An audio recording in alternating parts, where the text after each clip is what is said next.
Hello and welcome to this week's edition of the Rolling Illini. I'm Josh McJoy, joined by Avery Schaefer, Miles Hill, and our special guest today, Colin LaFon. You are listening to us on WPGU 107.1. We're so glad you can join us this week. We hope you had a fantastic Thanksgiving break. Oh, yeah. Miles and I got to go back home, back down south. So that was nice. Avery, what did you do over break?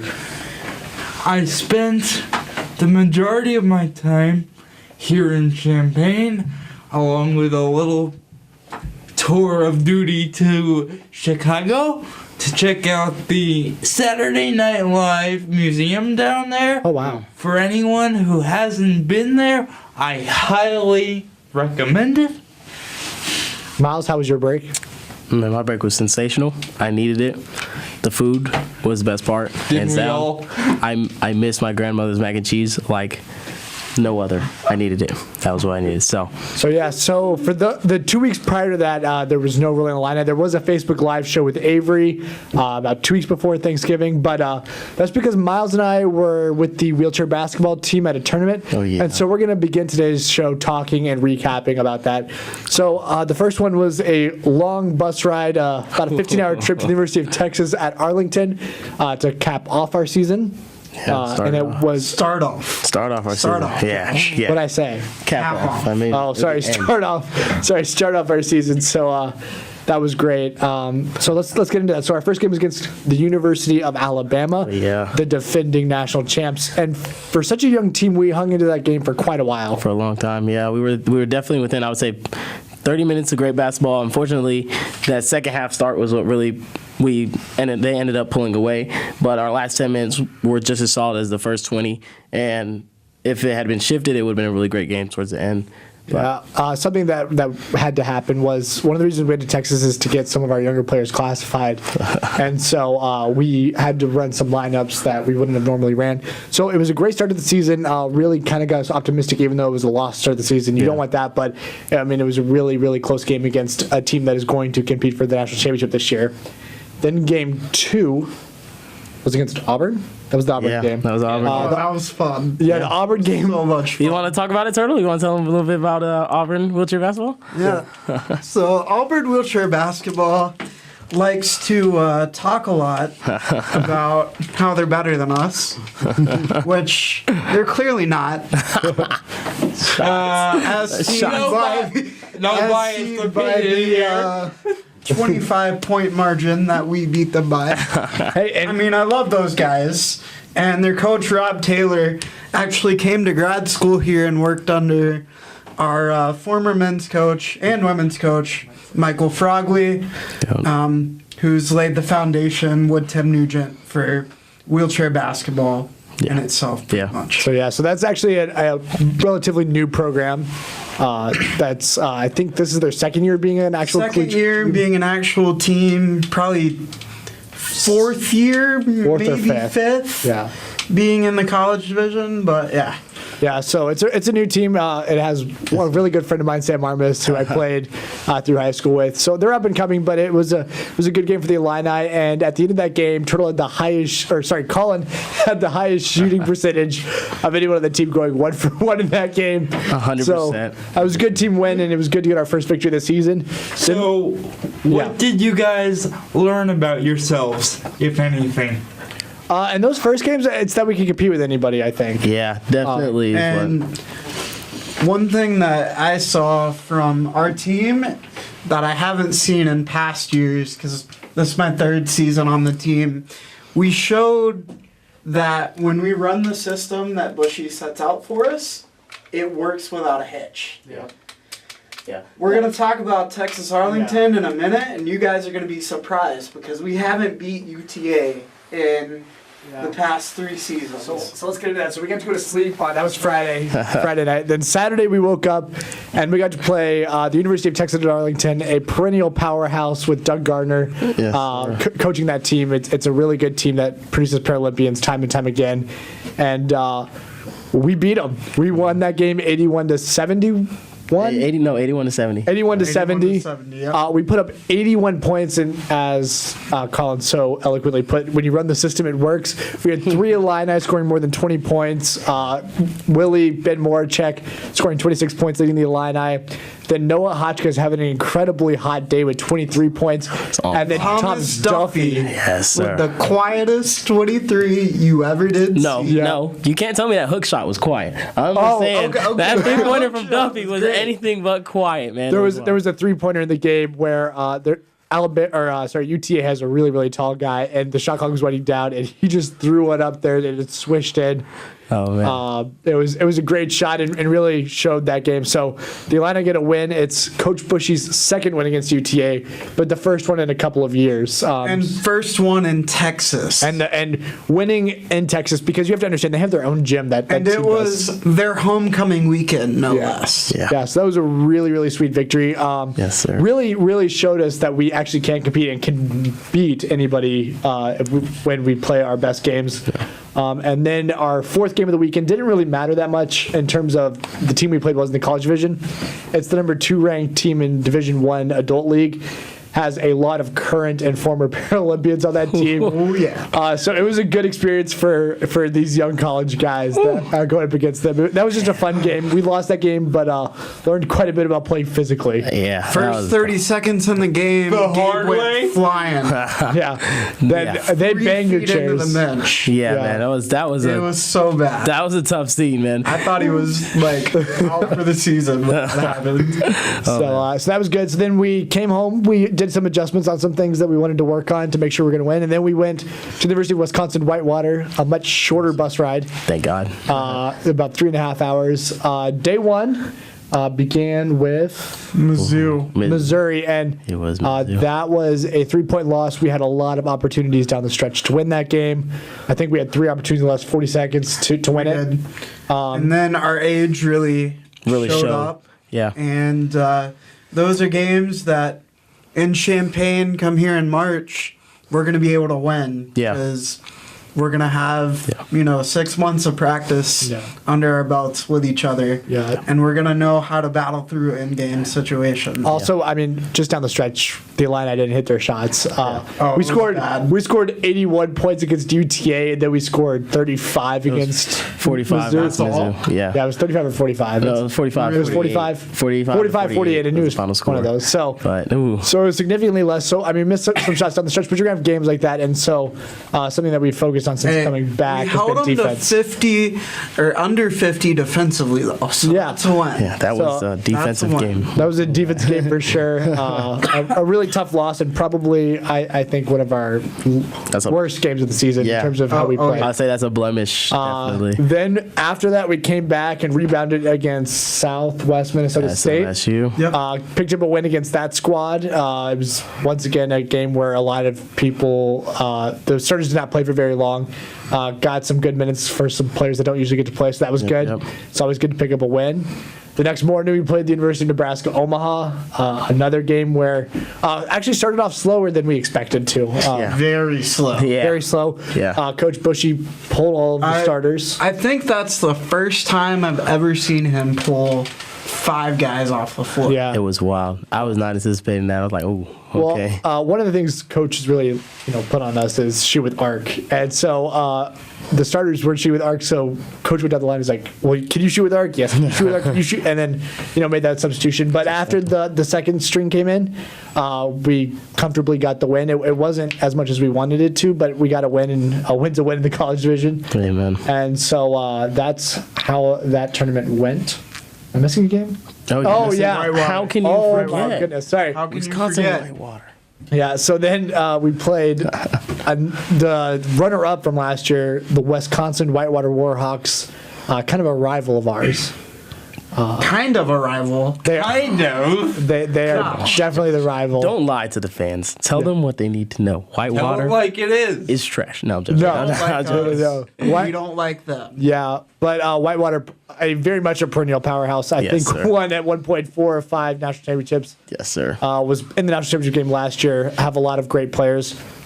At halftime, we were up by 1, but Dylan Fishbach, one of the best players on the Warhawks, went on a run in the second half by One himself. of the best players in the world. probably in the world. Yeah, Yeah. just an incredibly competitive guy and an incredibly great athlete. Put up 4 threes in a row, and we just couldn't recover from that. Ended up losing the game, but we put up a lot of good fight. It was a lot like the Alabama game. There was 30 good minutes of basketball, and those rolling minutes kind of failed us. But overall, between those 2 tournaments, a very positive start to the year. Yeah, definitely. We're well on our way, and the cool thing is, coming back, we have a lot of time between now and our next tournament. Oh yeah, Our next tournament is going to be in Auburn Yeah. in late January. 24th and 25th. Yeah, so we're working on conditioning right now. That's what we did this week. This week was kind of intense, but then Oh, I'm Then, so sore. then we'll go home for Christmas after finals, and we'll come back early on January 2nd for 2-a-days. January 3rd. Sorry, Josh. January 3rd. Well, we come back on the 2nd. Yeah, we you started should be the here 3rd. on the 2nd because it's 9 a.m. You're on gonna the be 3rd. here on the 2nd. Yeah, so Yeah. we have 2 practices a day until school starts back up. So we'll have some coverage from that, but that really gears us into second semester and a lot of time to make some small corrections to make sure that we're competitive for the rest of the season. All right. So now I have to let you know that we are brought to you by the University of Illinois Division of Intercollegiate Athletics. They sponsor us every week, us and the Illini Drive, which is on Monday through Thursday. And I don't know if you guys knew this or not, but we're a volleyball school. Oh, yeah. Tonight, we are. I hope if you listen to us on the radio that you are on the way to Huff Hall to see your number 3 seeded Illini take on Eastern Michigan in the first round of the NCAA tournament. That's a huge win for Coach Thomas, getting the third Supposed to seed. be a packed out gym too. Last I checked, there were only about 600 general admission tickets left. So yeah, it's going to wanna see be some high level volleyball. Head over to Huff. that's a team you can be proud I've of. actually never gone to a game over there, right? I should make it over there. You should. You should, Avery. You should. I'm planning on making it out over there. The winners of tonight will play tomorrow. So Dayton and Louisville are playing right now. I don't know who's up. It was tied last 1-1. I checked, it was tied about an hour ago. Yeah, so hopefully the Illini can pull out a win at home, and you got to understand Huff Hall is our advantage. It's our home field advantage, and it's Yeah. huge. It's a cool environment. So if you haven't gone to a volleyball game, check it out. And also, if you want to go check out our basketball team, which is also going on right now. Football season's in, so I can't. Talk about that, but our our basketball team's still ongoing. You can get 3 tickets or games to 3 different tickets for $59. So check that out on fightingillini.com and the Division of Intercollegiate Athletics. All right, so now we're going to introduce a guy who we have said a lot in that. He's a member of the Illinois basketball team. He's also a member, or the only Illinois track athlete at the moment, Colin LaFawn. Colin is the only Illinois field athlete. field athlete. Did I say track? Yes, you said track. I meant to say field. Yeah. He's the only Illinois field athlete. He's a junior in recreation, sports, and tourism. One of my dearest friends, and back from the Atlanta days, he's another Atlanta boy. Oh, yeah. So, Colin, welcome to the show. Thanks for having me, guys. Yeah. Yeah. Oh, yeah. So, Good to be here. about a month ago or so, Exactly a month ago. exactly a month ago, Yeah. Colin competed in a competition for shot put in Italy. Ancona, Italy. Where's Ancona? Ancona is on the Adriatic Sea, probably about 200 kilometers south of Venice. And why did you decide to go to this competition? Well, this competition was a test event for the World Para-Athletics Grand Prix that runs every year. But what made this competition special is that it was the first ever only throws meet contested and sponsored by the International Paralympic Committee. So I believe we had around 200 athletes from 13 different countries there. And it was a great 2-day meet. We didn't have to deal with any of the needy racers. I love them, but they're kind of needy. And we just got to throw some things far and have some fun. So yeah. You know, going into it, you left pretty early, and so get into the mindset of how you prepare for a competition like that, and the months, the days, and the minutes before competition. So my routine is a little unorthodox in the fact that around 3 days before competition, I start to rest heavily. I find that I throw best when I get anywhere from around 12 to 16 hours of sleep. So it's almost like a hibernation? It is a hibernation. I want to call it that. But that amount of time doing nothing really helps me get my mindset on what I need to do and kind of what my coach is telling me about keeping my head up and not letting the lights of the big stage get into my head, because that's very easy to do when you're one of 2 American athletes out in Italy representing your national committee. Let's take it back a little bit, because we can come back to the present a little bit later. But how did you get involved in track specifically, or field specifically? Yeah. So while I was in high school, I played basketball with Josh in Atlanta. I also played quadriplegic rugby at Shepherd Center, or wheelchair rugby as it's called now, the politically correct name. Not murder ball? Yeah, not murder ball anymore. They had to lighten it up for the world view. But anyway, my coach for wheelchair rugby, Scott Stokes, dear friend of mine, a bit of a father figure to me, was almost on the national team at that point in the F51 club throw. Currently, he's not doing track or field, but he got me into the sport, kind of took me up and showed me everything at nationals, because track and field is a little bit of a different sort of process to go into international classification and all that. Because with a team sport, you always have people telling you what to do, but with an individual sport, you know, it's kind of on you to do everything. So his guidance in that, my sophomore and junior year of high school, really helped me kind of get to the point where I am now, which is 20th in the world. I didn't start out 20th in the world, obviously. So I've made really good progress, gained probably 2 meters over the past 4 years, which in feet for all you Americans is about 6.5 to 7.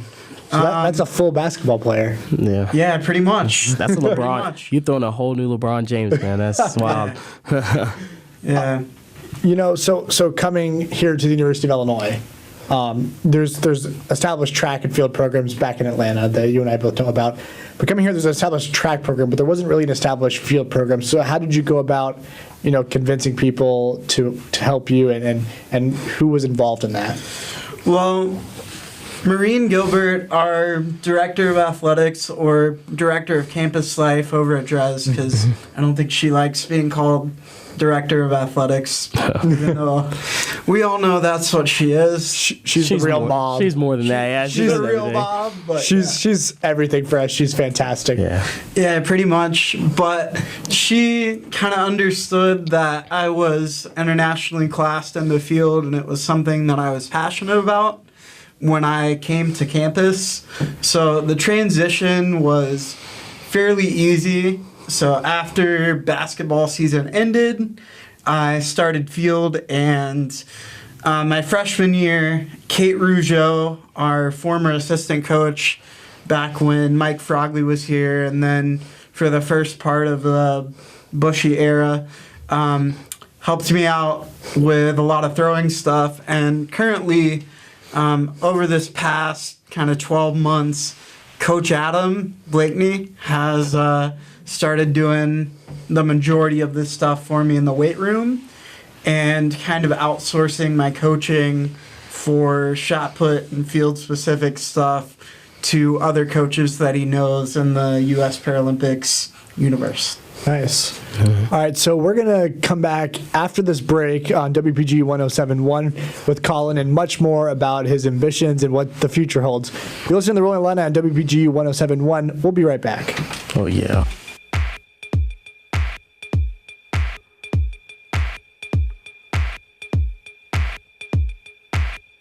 Welcome back to the Rolling Illini on WPGU 1071. I am once again Joshua Joins with Avery Schaefer and Miles Hill, and still joined by Colin LaFawn, the junior who went to Italy.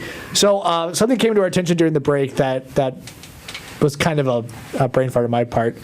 Can you explain to people who don't know what the sport of shot put is and like what are the rules of it? So, shot put in a chair is essentially the same throwing motion as able-bodied shot put, which is essentially a push from the shoulder. And a lot of athletes that are able-bodied either do something called a glide, where they kind of slide their feet and then turn their body and push out. Others do a rapid spinning motion and push out really fast. But obviously, I don't have full leg function or full hand function for that matter. So how do I throw a shot put? Well, I have a throwing chair, which is essentially a box frame. So it's like a large stool. And then I have a pole that sticks out from that on my non-dominant hand side that comes up to about a couple inches above where my eye level is. And I have a glove that I tie my left hand around the pole with.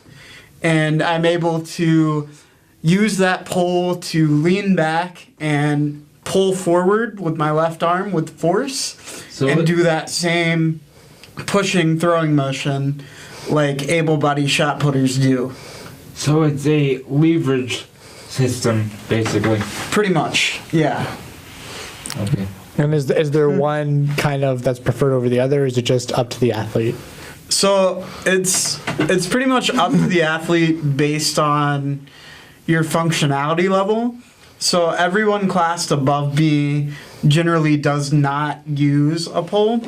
Even like the top 3 guys in my classification right now don't use a pole because frankly they don't need one, and it gets in the way of your throwing motion because if you're able to collapse all the way on your non-dominant side, that allows you to have more area that you can input force on the ball.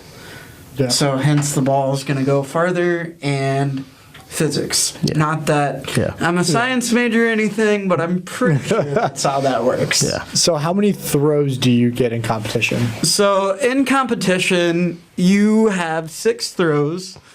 For able body, it's on a rotating system.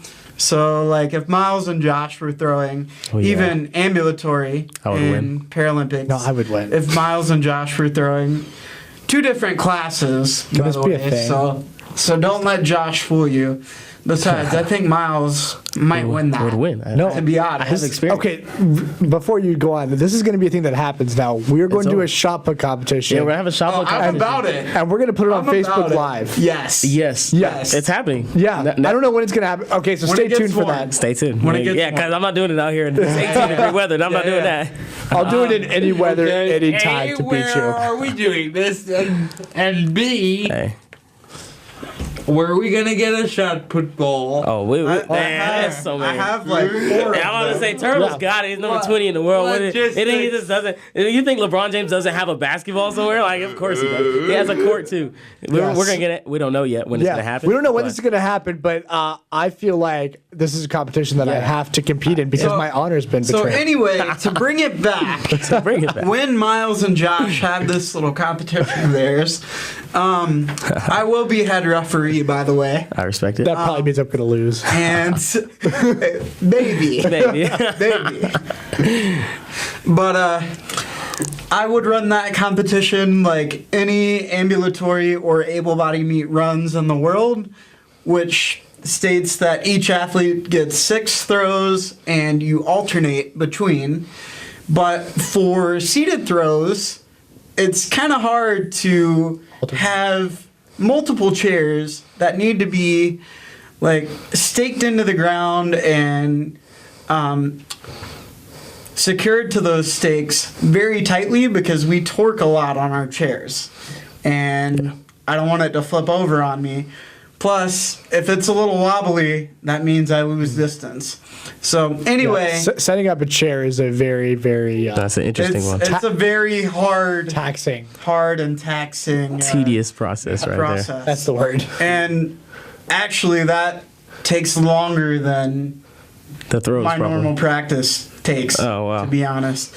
So for seated throws, you still have your 6 throws, but you do, if you're at a world championship or Paralympic level event, you do 3 throws, and if you make finals, like any other track meet, they call you back, but you switch after 3.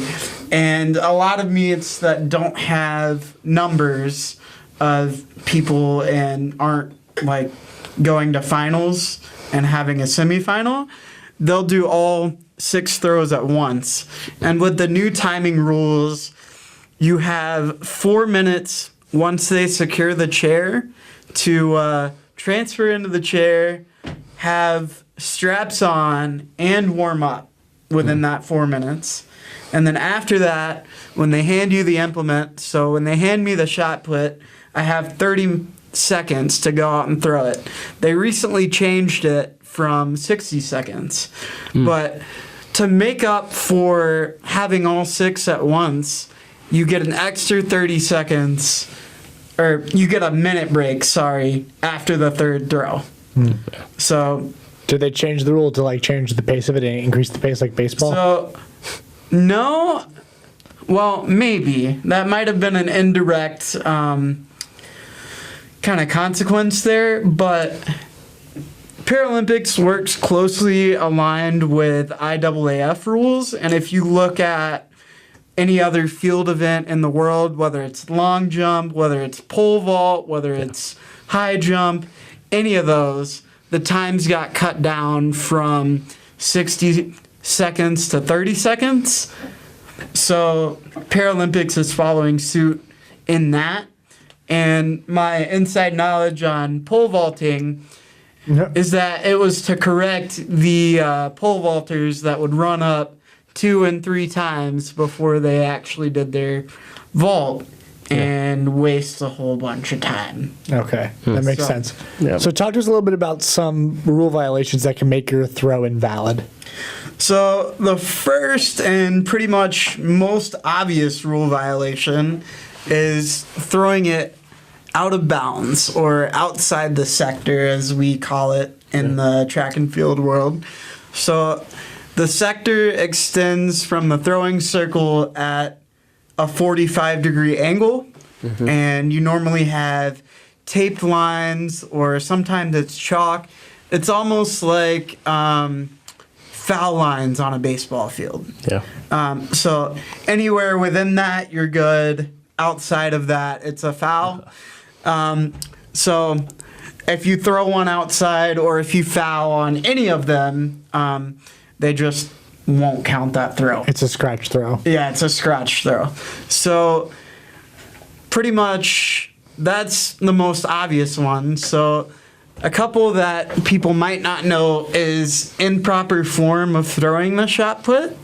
So remember I said it was a push from the shoulder? If you throw it like a baseball, they're gonna give you a foul because that's not safe for you, and Your shoulder. why would you want to do that in the first place, honestly? But for seated throws specifically, your legs have to be in contact, like the back of your knees have to be in contact with the back of your cushion at all times. So that takes away a lot of leg power from classifications where you might have an athlete who's a high single leg amp but can rotate and get a lot of power out of their one leg. So that kind of evens it out for the 50s classifications where a lot of people have leg power. And then probably the second most common and the most common one you'll see at any high level event in the world is called a lift violation. So if Josh and Miles have taught you anything about the basketball rules, you'll know that there's a thing called a personal advantage foul. I don't think we've actually talked about that. Yeah, we haven't, but enlighten. So anyway, the lift violation in track and field, I'm going to go on with that and then we can talk about basketball later. But the lift violation is when your butt cheeks come off of the seat. It's essentially if you a lift. Yeah. And a lot of times that gets called because a lot of athletes will have their straps as loose as they can so they can get as much rotation and movement into the throw to put more power on the ball as it goes out. Yeah, absolutely. All right, so one of the last things we want to talk about in terms of track or field for you is, I mean, there was a reason you went to Italy and you finished third in that competition, which is something we have not talked about yet. So congratulations on that. Yes, sir. Finishing third in your classification. It's a GOAT. But there's not a lot of reason to go to Italy unless you have ambitions. So what are your ambitions heading into the future and what are you looking forward to? Oh, yeah. So my ambitions currently are to continue on the path that I'm at right now and hopefully add in some stuff heading into the summer to make a run at the Pan American Games team in August. I don't know what U.S. Paralympics is going to do with team selection for that, but I'm not far off the entry standard, and I'm number 1 in North America right now, I believe, and South America for that matter. So. Wait, And Antarctica, don't forget that. you're number 1 and you don't even know. That's how Yeah. humble he is. Yeah, so the way Parapan works is when they don't have a lot of numbers and a bunch of classifications, they'll combine events. And then the way the US works specifically is that they have a certain number of gendered spots. So like for Parapan, they have 60 spots. 35 can go to men, 25 can go to women. And they're going to take the athletes who are going to give them the best chance of medaling, whether that's 3 Daniel Romachuks over one of me, or 3 Tatiana McFaddens. You get the idea. Yeah. So generally, you're competing against everyone in your classification for those top 3 spots. Across sports? Across different sports? Not across sports, but I know swimming is run the same way at the Paralympic level with U.S. Paralympics. And a lot of the individual sports in the International Paralympic Committee line up for Tokyo are run essentially along the same lines. So my goal looking to the future is to go to grad school somewhere where I can continue to train as I am now and hopefully make a run at the Paris 2024 team. And then the ultimate goal is to win gold in LA in 2028 here at home. Yeah, absolutely. That's exciting that the Paralympics and the Olympics are heading back to the United States. Oh, yeah. Very soon. So we wish Colin the best of luck. Actually, that's probably a story we should talk about. Do you want to talk about it or does it matter? Yeah, I mean, we can. Okay, so if you've noticed that throughout this this kind of broadcast, this radio show, I've called Colin Turtle over and over again, and it's because it's a nickname Colin picked up in Atlanta, and so everybody just calls him by Turtle.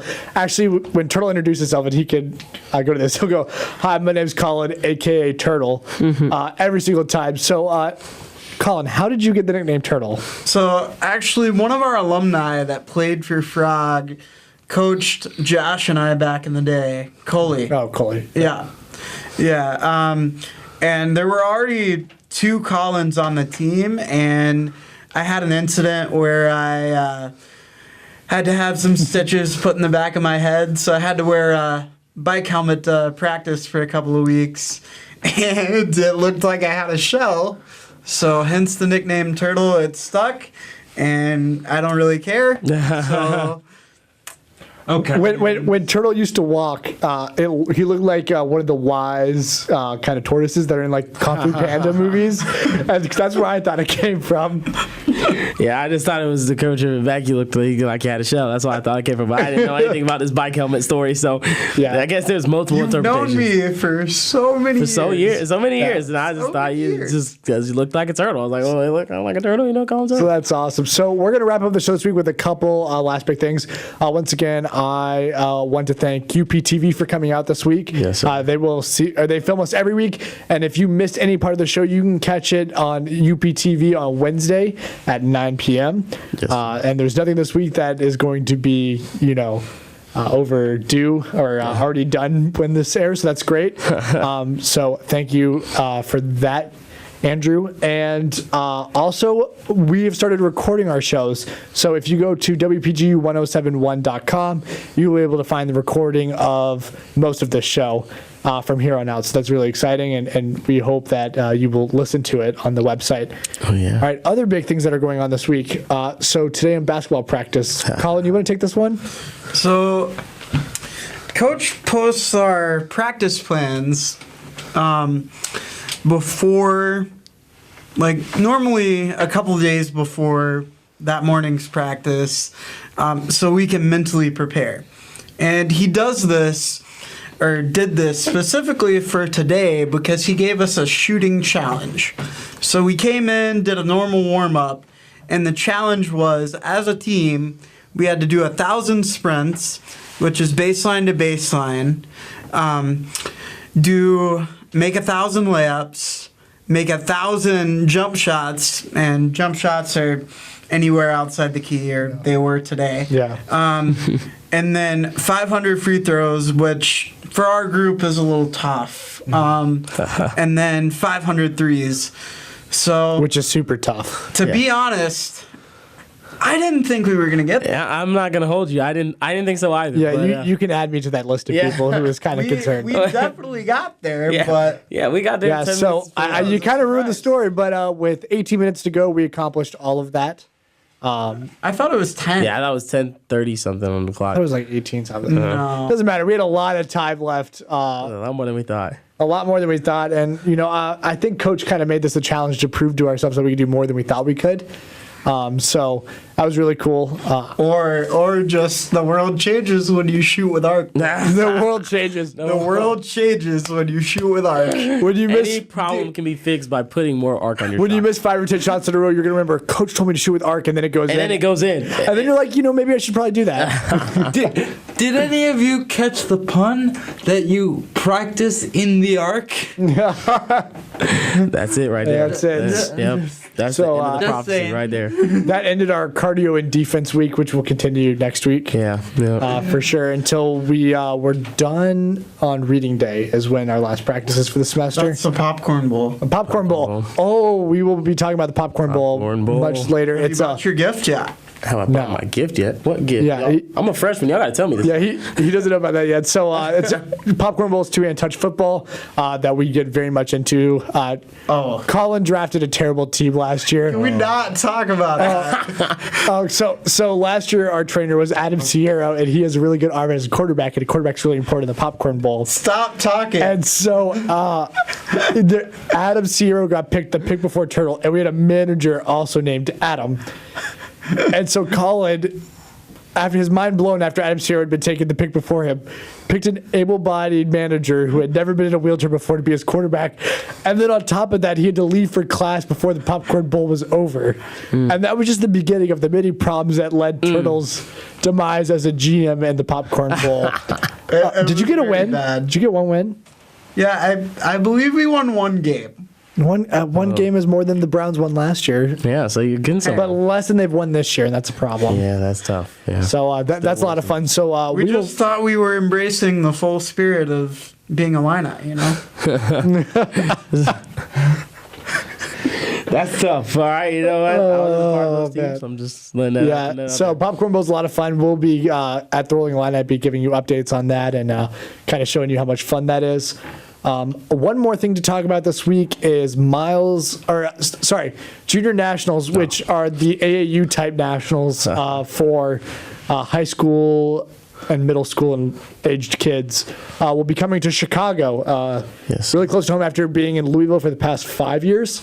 Ish. The WPGA, Six, baby. the WPGA announced this last week, so it's really close to home. Only last week? Yeah, it was. Oh my God. Yeah, it was only last week. So that's really exciting. That's gonna be that close to home, especially since college nationals, as we've talked about over and over again on this show, are right here in Champaign in March. At State Farm. So the Rolling Illini might be involved in junior nationals.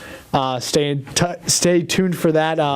Nothing to announce quite yet, but a lot of things that are kind of seeming hopeful. Oh, yeah. So we appreciate that. You guys got anything else for this week? Nah, man. I'm just living my best life here. Living your best life. I miss North Carolina again. You missed North Carolina I want to again? go back. I just I mean, I miss Atlanta, got so a sprint. And Yeah. then So we got 2 weeks to go, Illini. Keep it up. 2 more. You've been listening to the Rolling Illini on WPG 107, brought to you by the Division of Intercollegiate Athletics. We hope you have a fantastic week. Study hard, take care of yourself, and we'll see you next week. Keep it rolling. Keep it rolling.